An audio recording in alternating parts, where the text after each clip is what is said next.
How can we make the world better? By making ourselves better.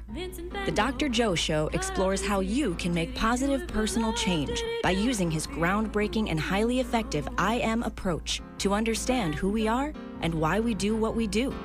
Your small changes can have big effects. Join us now for the Dr. Joe Show with Mark Stiles of Stiles Law and your host, Dr. Joe Schrand. Hey, we're back. Welcome to Me and Dr. Joe, the show for you here on WATD. Yeah, it's nice. It's great to see and chat with you, Mark. We got our Larry in studio, and we've got all of you out there in listener land. And we wanted to talk today about a lot of stuff that's been happening in our country and our lives. And so there's a lot of anger in the world now, I think, but there's also a lot of fear. There's a lot of limbic responses. We have a lot of limbic things going on in our world right now. There's a lot of relief and satisfaction too. Yeah. Some people have relief and satisfaction. Yeah. And it would have been that way either way. Right? Yeah. Yep. Yeah. So those are perspectives, and it's really worth exploring. You know, not going into the detail of policy or things like that, but why do you think why was it such a conflicted election, do you think? Or do you think it was? I don't mean to put words in your mouth. So don't, Dr. Joe. Don't put words in my mouth. How dare you put words in my mouth? I did, and I apologize. I noticed it right away, and I took them right out. I hope I didn't grab some teeth with them at the same time. Interesting. So what do you think? How are you feeling about the election results here in the United States of America? I feel very good about it. Tell me about that, if you would. Well, for fear of a certain percentage of our listeners deciding that they don't align with me, the person who won the election is the person I voted for. Mm-hmm. Did I vote for the human being, or did I vote for the form of government and the team that is surrounding that human being? Both. I think there's a lot here if we're really willing to dive deeply into what's happening in our country and what was formerly the United States of America and has become the divided states of America. And I think we have been lied to from all angles and perspectives. And quite frankly, I believe that the long form podcast is what decided this election in 2024. And you and I talked about this a year ago when we discussed that these long form conversations like we're having without the manipulation of bite-sized chunks and, targeted triggers and feeding only portions out of context and allowing to sit in the room and listen to an uninterrupted conversation to get to know who these people are. And now I'm not speaking strictly on the president. I am talking about his vice president and all of the folks that he's planning to appoint into his cabinet, listening to what they say and listening to Kamala, Tim, and her team in what was limited availability of long form podcasts, not giving us the ability to really sit down with them and get to know who they are versus getting on a speaking prompter and reading a speech, sit down and talk with somebody who is asking the questions that I wanted to ask if I got to sit down with them. And long form podcast is what helped win that election for the winning party, without question in my mind. The ability to speak, have conversation, receive the hard questions, take them head on and answer them, whether or not you make a mistake there is no mistakes. This is how you truly feel, because you're getting to know the human being without somebody else creating a talking point around it. So you listen to long podcasts, right? I do, yeah. So the vice president and her her nominated vice president candidate, they didn't do any long podcasts, or you're just not? Did. They did. They didn't. So what did you think? They didn't do it to the extent. So, in politics, there's certain strategies on how to get elected, right? So you pump the phones, the texts, the media, the social media, the ground game, they call it. Get to the doors, knock on doors, do the town hall meetings, do the things. What wasn't available until this election? Well, it was available, but it wasn't something that people were utilizing because there wasn't as many listeners as far back as 2020, is the long form podcast. Having those uninterrupted conversations, stream of consciousness, let it fly. Maybe they had notes. I'm sure they had notes, yet it wasn't a teleprompter that they were reading from. They were sitting like we do when we bring a guest to the Me and Dr. Joe show, and we open up a conversation. Whether I agree with you or not, we're going to allow each other to be heard, and we're going to question, why we do what we do. And I could not agree more that is exactly what we do here. And it is important for people to be heard. And that's why I think, we should take a commercial break and hear from our sponsors. And so we're going to do that. And we will be right back with a really important conversation that I hope people can mirror throughout the country. We'll be right back with Me and Dr. Joe. Hey folks, thank you for listening to the Dr. Joe Show. We've been investigating whether or not we want to bring sponsors into our podcast. What are your thoughts? Do you know somebody who might be a good partner with the Dr. Joe Show, who may want to align their product or service with the Dr. Joe Show? Think about it.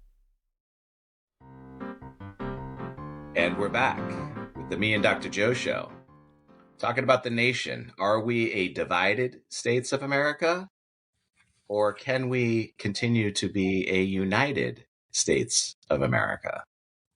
It's so important. But how do you think the division started? Because, I don't care at this point, right? That's in the rearview mirror. Let's move forward, shall we? Let's look in the windshield and move forward, right? There is a historical need to understand, but do we need to dwell? Like, you're going to have an opinion as to how it started. My opinion may differ. What are we going to do with that? What do we do? But don't you think that understanding the ideology from the different perspectives, why it's happening, will give us insight into how we mend this? So I want to read something to you, okay? I was out walking the other day, walking Bella, and I haven't written lyrics in a while. Cool. Right? And this just sort of popped into my head, right?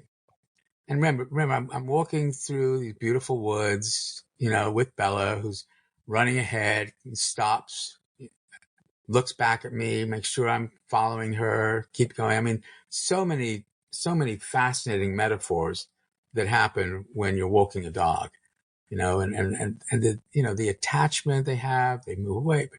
But I started thinking, and this is what it is. So this is brand new, folks. Nobody's heard this except for Carol. So really, it's in nascent form. It's being worked, but I'm curious what you think. All right, ready? Left foot, right foot, left foot, right foot. That's the way we move ahead. Right foot, left foot, right foot, left foot. Each foot's contribution to the way we're led. That's the way we don't be dead. Which direction is the question? Right foot, left foot leads the way. Some direction, no exception. can't be at a crossroads and go both ways. If you break a leg, then you never walk, but you hop around like a great wooden stalk. So, what do you think? I think it's great. You know, and we're at this crossroads, but you can't step one way without the rest going unless you break your legs and hope for the best. But then you just hop around. You don't have the same traction. And, that's the way we are as a society. And we are at this juncture now. But Mark, honestly, how would you be feeling right now if Trump had not won? Deflated. And would you be accepting the vote? Would you be accepting the election results or questioning them? Well, that's a big question, right? So, if there was evidence of fraud. But why not? But no one's looking for it now, are they? I mean, why bother looking for evidence of fraud? There could be fraud, but what's the point? You see, that's the fear component. Well, what's the point? It makes me really worry about using mistrust as a lever to get things done. Now, right now, the election is over and we have a new president-elect. A lot of people are happy about it, slightly more people than are sad about it. Because otherwise you wouldn't have that vote. I mean, maybe it's 5 million more, whatever it is in the electoral college, right? But there's still some people who are so happy about it and some people who are not. My concern, I'll be perfectly frank, and I have no idea if this would have happened or not, but my concern is that if the election had not been won by the current winner, there would be violence on the streets, wondering whether or not this was a real and fair election. So I don't agree with you, and here's why. Okay, good. If it were as decisive the other way, where you can't, I think the problem in 2020 was that it was close, right? Well, the problem in 2016 was that Clinton won the popular vote. And the Electoral College said, nope. So do you believe that we should have the popular vote that we... I don't know. I'm just saying that... Well, and LA. I don't know. I really don't. I'm just saying, those are some of the facts if we're building on the facts. Fundamentally, from the founders of our country, that goes against what they would want, right? They would not want a popular vote, or they would want a popular vote? They would want the country to decide, right? Not the most populated cities to decide.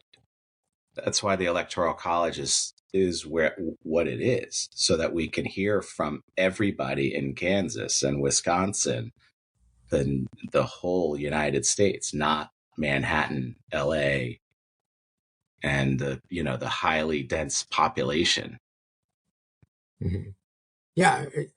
I'm not coming up with there's a huge debate about it, right? There's a debate. I think a lot of people have this conversation every election.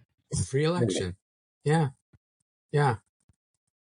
So this is the kind of conversation that I think we want our country to have. And who am I to say that? But you and we spoke about this. This is part of what we both bring to me and Dr. Joe. Just different perspectives. Whether we agree with each other's perspective or not, the fact that we may not agree and share our perspectives, that's what's cool. That's what's cool. Well, it's essential. It's critical. Essential. And now that we're coming towards a big family holiday, we talk about this on Feel Good Friday. Like we're pre-gaming for coming together with people who we know are likely to trigger, gaslight, agitate, create conflict, right? How are we proactive with that? So, a lot of my thought is for those who won, right, their team, let's not other the other team, right? Okay. That creates division. Don't Good. gloat, right? What benefit is gloating going to do unless you're simply trying to incite somebody? Mm-hmm. And vice versa, when somebody knows that you voted for Trump, how could you? You're my blood. Are you an idiot? Are you a racist? What is the matter with you? Where did our parents go wrong? How could you? Leave that at the door. Like, let's go in and remember when we were kids, when we had fun and everything was innocent and we didn't have politics to divide us. Let's not talk about politics. Let's talk about unity and what we all agree on. And how do we do that? And how do we, as the person hosting these events, lay down the rules? Because these are events that people are super anxious about, Yeah. not wanting to go to, not wanting to spend and share time with their loved ones because they don't agree about who to vote for. Are you kidding me? Yeah. Can we find another word other than rules? How about expectations? Like Yeah, I mean, expectations or I'm open something? to it. I'm Because open to it. okay, that's all. Because I think, if as a limbic human being told what to do Yeah. can just make people more limbic. And as long as we're aware of it, fine. But I agree with you. The That expectations are this Thanksgiving, that we remind ourselves every moment that we all want the same thing, but that we're a family. We wouldn't be sitting around the table together celebrating something with the word thanks in it and Thanksgiving, if we weren't family. And there are going to be a lot of families throughout the United States that will not be celebrating Thanksgiving necessarily in the same way that we are, right? Does everybody celebrate Thanksgiving the same way we do? Was it really Massachusetts more than anywhere? But it's because things started here. And why was that? What was the original part of Thanksgiving? What actually happened? Do you remember the story? no, I don't. In fact, Native Americans shared things with the Pilgrims. So it was the coming together of cultures. And unless I'm making that up, which I may be, but it sounds pretty good anyway. That's what it is. It's the coming together of cultures, and we all have the same thing to be thankful for, So we are at this yet another pivot point in our world, both as a country and as a global community. Not everywhere is celebrating Thanksgiving, but everywhere people celebrate together. I think it's a good time to welcome back our sponsors. So with that in mind, let's welcome our sponsors. We'll take a break and we'll be right back with me and Dr. Joe. Take it away, Larry. Hey folks, welcome back. So any thoughts? Do you listen to other podcasts? Do you see how they do the sponsors? Is there a way that they're utilizing sponsors that you enjoy or you don't enjoy? I listen to SmartLess and I really enjoy how the co-hosts share the voiceover for the product or service. It's really funny for the most part, but it's unique. It's them really endorsing. Does that work? What do you think? And we're back with me and Dr. Joe and you, the listener, here on WATD, your South Shore everything. And we're talking about politics and stuff. Yeah, politics and stuff. And, like what's going to happen at Thanksgiving when you got people on the left side and the right side and the middle of the table, and you got a turkey there, and you got all sorts of throwable food that we don't Who want. are you calling turkey? Exactly, and foul. Yeah. What are the rules of engagement? Yeah, what are the expectations? You don't want rules. What are the rules of the house? The expectations. I mean, Yes. I welcome other people's thoughts and opinions. I mean, that's part of it is my training, part of it is my life. But even long before I became a psychiatrist, I was just interested in people. You asked earlier about enlightenment. I I remember actually that enlightenment moment. I was in high school, and I had been given years before a little gold ring. Sadly, it's not here anymore, but that's a little gold ring that had a tiny diamond in one corner. Okay, so imagine sort of a rectangle with a diamond in one corner, tiny diamond, but in the opposite corner there was a piece taken out of the rectangle. So just imagine a rectangle, diamond one corner, and then no corner in another part of it. Can you picture that? And for me, I had this epiphany, as if that diamond had moved from that empty corner. And that was the cycle of my ring, is that the diamond would move, a piece of the corner would fill in, another piece would be empty. And I started to think, isn't that part of what happens when we lose a diamond, like a person in your life, or a belief, or something important? There's this temporary hole, and yet you still have your ring. You still have that piece. And I looked into the diamond part, and it was a very sunny day, and the whole universe reflected in that diamond. And I think that was an epiphany moment for me. I was maybe 15, 16 years old. And it was the idea that, we're all connected. You mentioned, Confucius earlier. There's these two major ways of thinking, right? That everything is connected or everything is divided, and we need something bigger to connect us. And yet the ultimate thing is that everyone's connected. How we get there is really critical. And that's part of where we are right now in the world. How do we remind ourselves? You talk about, the United States or the divided states. We can have these divisions, and yet silly Joe Schran keeps coming back to that unifying principle. We just want the same thing, to feel valued. So why is it that some people felt so devalued in our country, so angry that they wanted something to change? And that's what anger is. It's an emotion designed to change things. There's nothing wrong with anger. You've heard me say that so many times. It's what we do with it that's so important. Aggression is the enactment of anger, and that is not going to be helpful. It's not about aggression. So what are some strategies for folks who know that they're walking into an environment that may be contentious? Yeah. The main, how do they prepare? Yeah. The main strategy is remembering this one simple truth. When is the last time you got angry at someone treating you with respect? So that's what Outsmarting Anger is about. And I know you've been reading it, Mark, and I really appreciate that. And I know that people have been posting about it on Facebook, saying you should be reading this. This is not about self-promotion.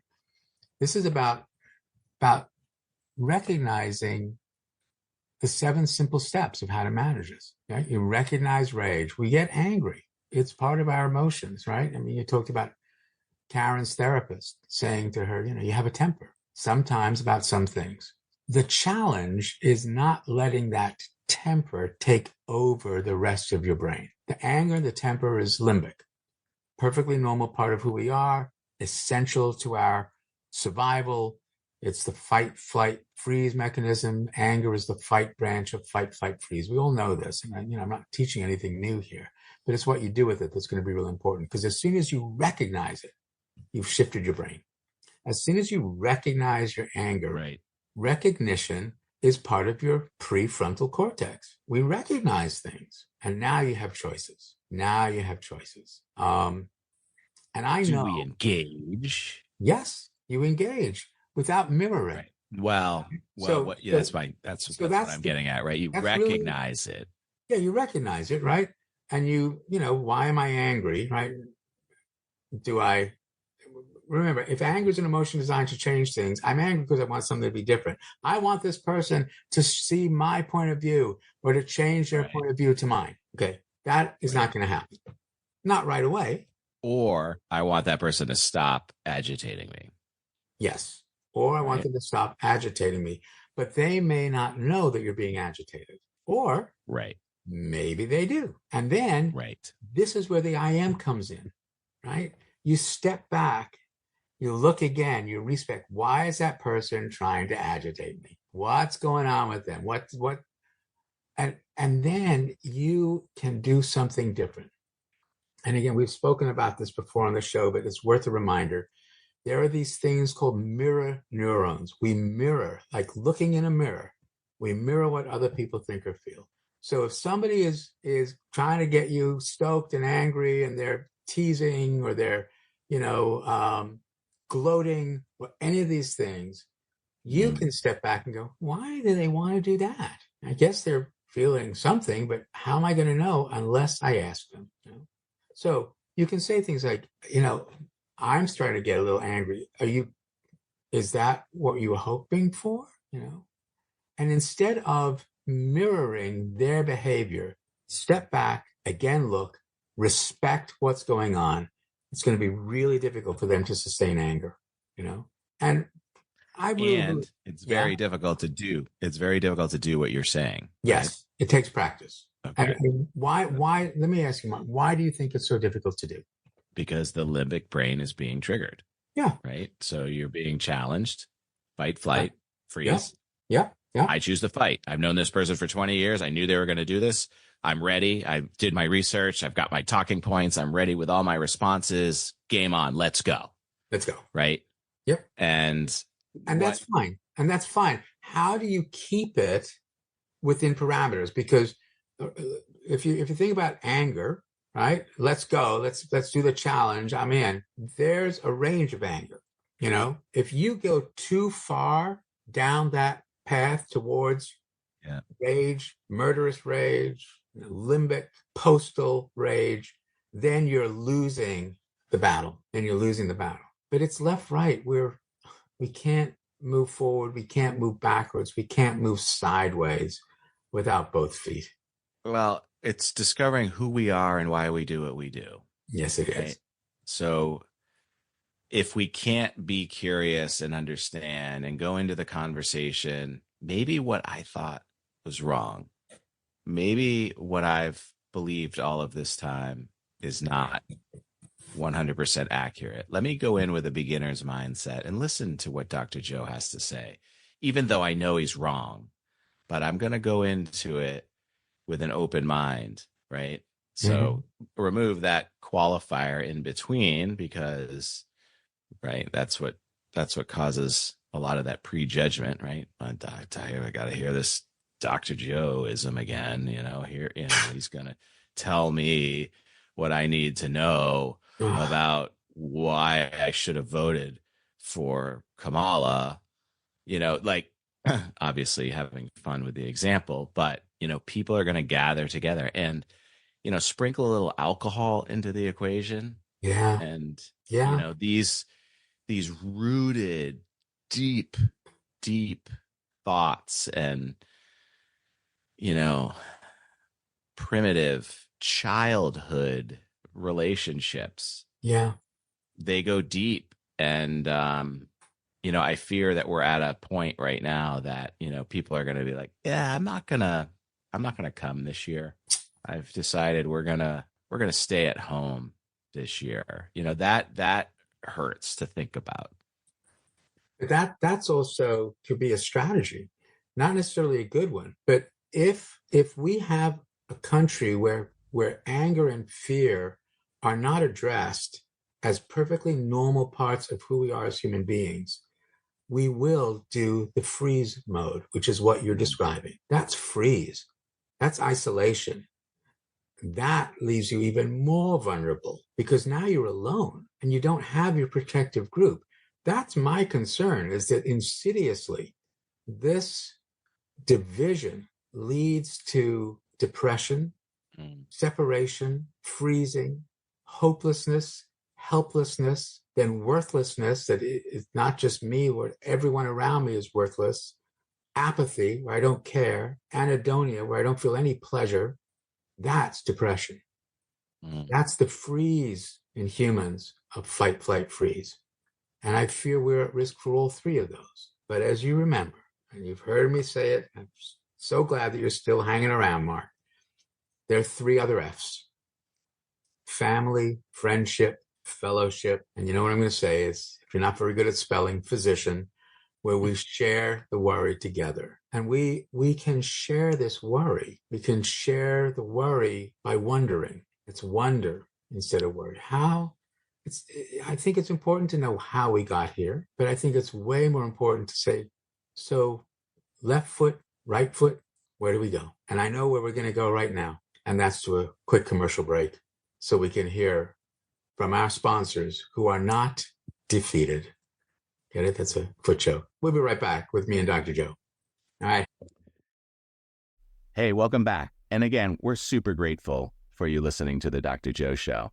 If you have anyone that you think might be a good sponsor, shoot us an email at drjoepodcast@gmail.com. DRJOE podcast@gmail.com. Give us your thoughts about the show, too. We're wondering, are we talking to the trees, or are people really gaining value in this? Please let us know. Thank you again, and enjoy the rest of the show.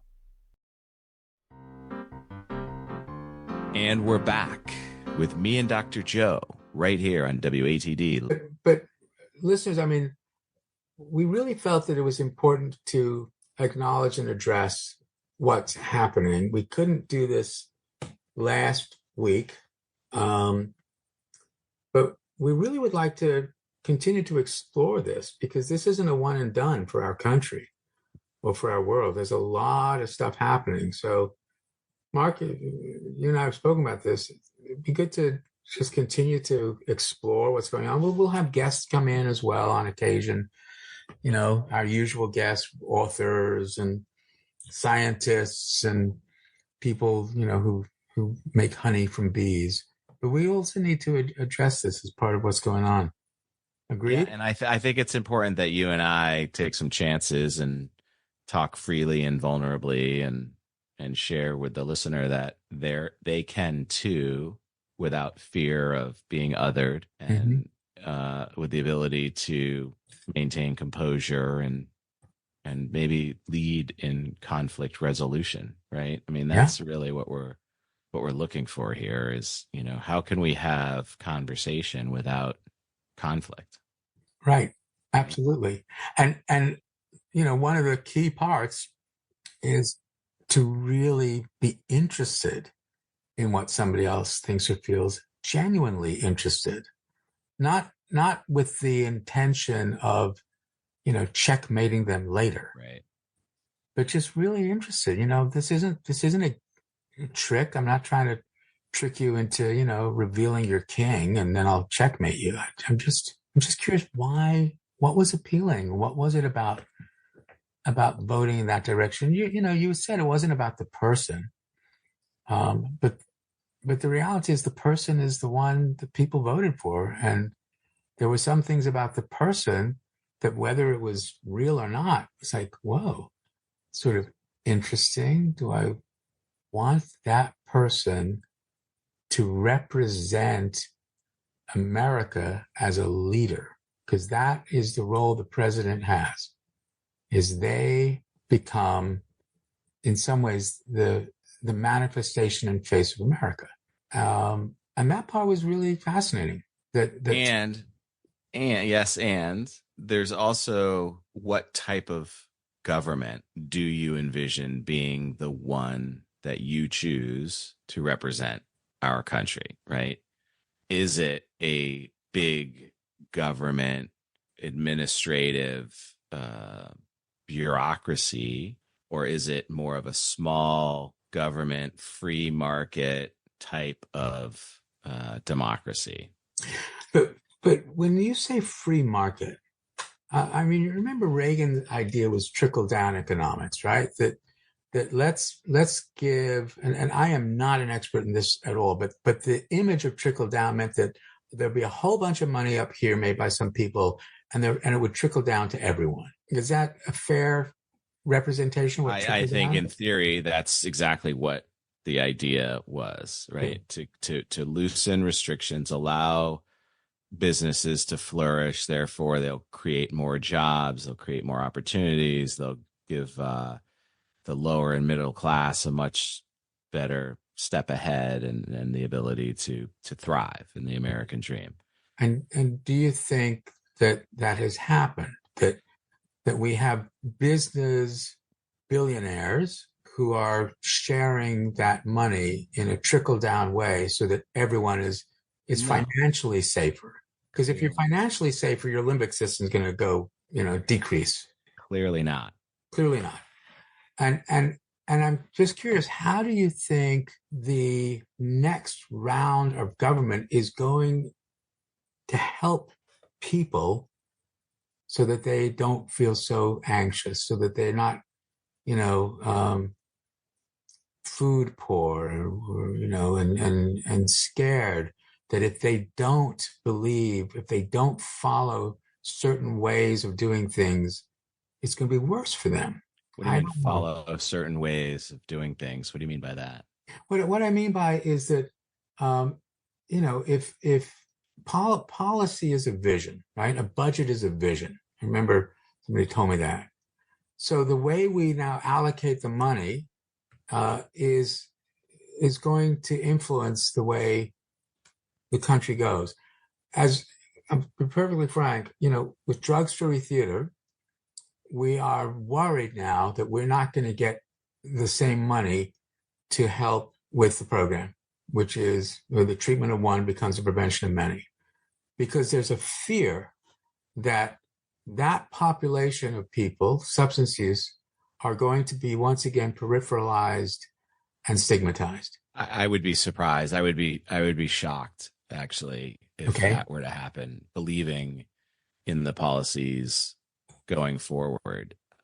I think a huge focus is on government inefficiencies. So I voted for was Elon and Vivek helping with the budget and not creating a vision, creating a concrete solution by saying, let's look at this very critically and see where we can cut back expenses that are being spent irresponsibly, quite frankly, right? I mean, it's as simple as bringing it to your home. How many listeners here have a home budget, right? I mean, it is not a vision. It is not a dream. It is a concrete document that you can look at to say, this is the revenue that's coming in. Mm-hmm. That's the top line revenue. And in between, there's expenses. And where are we after that? Yeah. Right now, as it sits, as a country, as a household country, we're really red. There is a lot more expenses going out than there are revenue coming in. So let me ask, how can we fix that? In your experience as a business person, mm-hmm. Once you set a business plan in motion, how long does it take to actually see the outcome of that business plan? A month, a year, 4 years? I mean, that's such a wide. Well, let's talk about in terms of the nation, right? Yeah. Because I think what happens is each administration inherits policy and a momentum from a previous administration. Is that fair to say? Yeah. Okay. So if we are now in this red, is that because of this administration or the previous one that we inherited? Well, I think this is where you have that civil conversation and discourse and disagreement, right? Okay. Like your argument or your conversation would be that they inherited something that was untenable and it only got worse, where I'm going to say, no, not quite. We were rip roaring until COVID, and COVID was that's something that, we hope to never see again. I agree, but I agree with you. But what was the initial response of our administration to COVID? That it was a hoax. That was the initial response. The initial response was, it's not real. And so we lost traction. We lost time, and it killed a lot of people. I don't. But I don't really truly remember it that way either, right? You don't remember somebody saying it's not real? You don't remember saying vaccines are fake? You don't remember people saying, Well, I do. All right. So the vaccine is very different, right? You're talking about flatten the curve the first 2 weeks of COVID, right? When everybody took it very, very seriously. I don't think anyone anywhere said this is a hoax. oh, I beg to differ with that. Well, let's have a civil discussion about that we are. next week. Sounds good to me. So, folks, this is exactly what we're going to be doing next few weeks, Mark and I, but we're going to talk about the different perspectives. And if you remember the exercise, you look at your index finger and you close one eye, you go back and forth, open, close, you're going to see your finger move because each of your eyes has a different geographic location, a different perspective. And what Mark and I are going to be doing is being willing to close our eyes and trust.